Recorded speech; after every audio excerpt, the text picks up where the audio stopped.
Good day, everyone. Welcome to Emotions and Stories.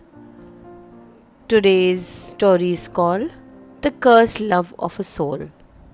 The story takes place in a small village in the foothills of Himalayas in northern India. The village, known as Chandrapur, is nestled near an accident abandoned fort that have been shrouded in mystery for centuries. The fort, once home to a royal family, has long been the subject of eerie stories and ghostly legends. It is the year 1995, and although modernity has reached the village, the dark whispers of the past still linger in the air. Arav, a young, charming man in his late 20s who has recently returned to the village after working in the city. He is kind hearted but naive when it comes to the matter of heart. Meera, Arav's childhood friend and love interest. A beautiful and intelligent woman, she is engaged to Arav and the two share deep connections, so Arav believes. Vikram, Arav's best friend who has secretly been in love with Meera for years. He is charming, ambitious, and knows how to manipulate situations to his advantage. Rani Devi, the ghostly figure of a woman who once lived in the royal family of the fort. She was a beautiful princess who fell in love with a man who betrayed her. Tragic love story has cursed the fort, turning her spirit into a restless, vengeful force. Inspector Rajan, a local police officer known for his skepticism towards the supernatural. He is called to investigate series of mysterious events that seem to revolve around the fort. The story begins with Arav returning to his village after years in the city. He is excited to reunite with Meera, his childhood love, and has big plans to propose her. The two were inseparable as children, and their bond seemed unbreakable. However, things have taken a strange turn when Arav discovers that his best friend Vikram has been secretly courting Meera in his absence. Despite their childhood promises, Meera and Vikram have grown closer over the years. Arav is devastated by the betrayal but is too proud to confront them directly. His heart is shattered, but his love for Meera still burns brightly. Meanwhile, Vikram, who has been waiting for the right moment to claim Meera as his own, manipulates Arav's feelings and uses his friendship as a shield. As Arav struggles with his emotions, strange occurrences begin to unfold in the village.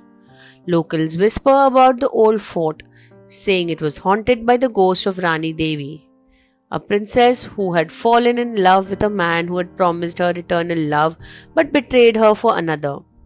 Heartbroken and betrayed, Rani Devi died in a tragic accident and her spirit has never found peace. It is said that she now haunts the village seeking vengeance on those who betray love. One night, Arav, overwhelmed by his broken heart, decides to visit the fort. Hoping to find some sort of closure, as he steps into the dark, decaying walls of the fort, he feels chilling presence. Suddenly, he hears a whisper. Betrayer. The voice sends a shiver down his spine. Arav continues to explore the fort, unaware that his own actions have awakened Rani Devi's restless spirit. As he walks deeper into the fort, the atmosphere grows colder, and Arav sees the apparition of Rani Devi. She appears before him, her face a mask of sorrow and rage. Her eyes are filled with anger as she speaks.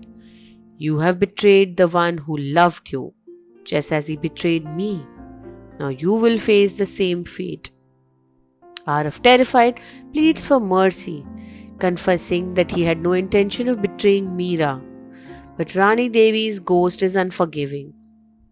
She explains that her spirit was cursed to wander the earth, never finding peace because of the betrayal of a lover. Your betrayal is no different from his, she hisses. Arav, though heartbroken, doesn't realize the full weight of his situation. Next day, Arav confronts Meera and Vikram, and he discovers the depth of the betrayal. Meera, in a moment of honesty, admits that she had fallen in love with Vikram before Arav returned. She had promised herself to Vikram even though she had led Arav to believe that they would be together. Arav is devastated, realizing that not only has his love betrayed, but it has done by the people closest to him. Unable to bear the weight of the betrayal, Arav retreats into the dark world of the fort again. But this time the curse of Rani Devi envelops him.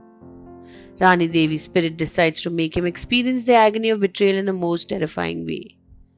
As Arav wanders the fort, he begins to see vivid versions of Rani Devi's tragic love story unfolding in front of him. Her love for a man who promised her everything only to abandon her. In these visions, Arav watches as Rani Devi's lover deceives her and she is consumed by heartbreak. As the visions grow stronger, Arav realizes that he too is doomed to face the consequence of betrayal just as Rani Devi. Inspector Rajan, skeptical of the supernatural, investigates the strange happening at the fort.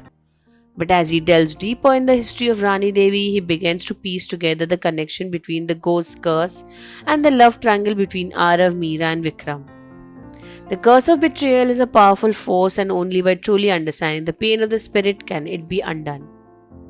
In a final confrontation, Arav, broke and desperate, seeks forgiveness from Rani Devi's ghost. He admits to his own faults and the pain he caused by allowing his love to be manipulated. Rani Devi, seeing his remorse, finally releases him from the curse, warning him never to betray his love again. Arav leaves the fort, forever changed by the experience. The curse of Rani Devi is lifted, but Arav knows he must learn to live with the heartbreak of losing Meera. He forgives both Vikram and Meera, realizing that love in its purest form is not about possession but about understanding and respect. As for the village, the ghost of Rani Devi is never seen again, but the story lives on as a reminder for destructive power of betrayal in love. Arav, though scarred, moves forward, now wiser and more cautious in the matter of heart. We hope you like this little story. Please do like, share, and subscribe. Thank you.